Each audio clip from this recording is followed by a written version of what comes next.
everyone. Welcome to Jimmy's Vocabulary Hub. இது ஆங்கில வார்த்தைகளின் தேடல் பயணம். இன்னைக்கான வீடியோல நம்ம மூணு இல்லைங்க ரெண்டு சிமிலரான இங்கிலீஷ் வேர்ட்ஸ் தான் மீனிங் என்னன்னு பார்க்க போறோம். First word hear, second word listen. First ஹியர்னா என்னன்னு பார்த்துடலாமா? So first word hear. Hear அப்படின்னா நம்ம காதில் தானாகவே வந்து சவுண்ட்ஸ் எல்லாம் விழுந்துட்டு இருக்கும் பார்த்தீங்களா?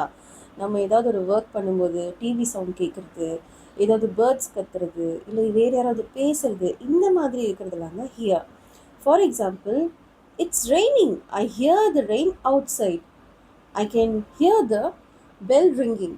இதெல்லாம் நம்ம ஹியர் கேட்கக்கூடியது, சாதாரணமாக இயல்பாக கேட்கக்கூடியது. இதோட செகண்ட் வேர்ட் லிசன். லிசன் அப்படின்னா நம்ம உன்னிப்பாக கவனித்து கேட்கக்கூடிய விஷயங்கள். ஃபார் எக்ஸாம்பிள், ஃபஸ்ட்டெல்லாம் இந்த ரேடியோலாம் கேட்பாங்க, பார்த்துருக்கீங்களா? பெரியவங்க வந்து இந்த ரேடியோலாம் கொஞ்சம் கேட்டுட்ருப்பாங்க, நியூஸ் கேட்டுட்ருப்பாங்க.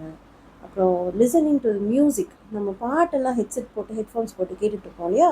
இதெல்லாம் வந்து லிசன்கிற கேட்டகரியில் வந்துடும். ஸோ ஹியர் வெர்சஸ் லிசனுக்கான டிஃப்ரென்ஸ் என்னங்கிறதையும் மீனிங் என்னங்கிறதும் உங்களுக்கு புரிஞ்சிருக்கும்னு நான் நினைக்கிறேன். ஸோ இதே மாதிரி என்ன சிமிலரான வேர்ட்ஸ் வேணுங்கிறது காமெண்ட் பண்ணுங்கள். நெக்ஸ்ட் வீடியோவில் பார்க்கலாம்.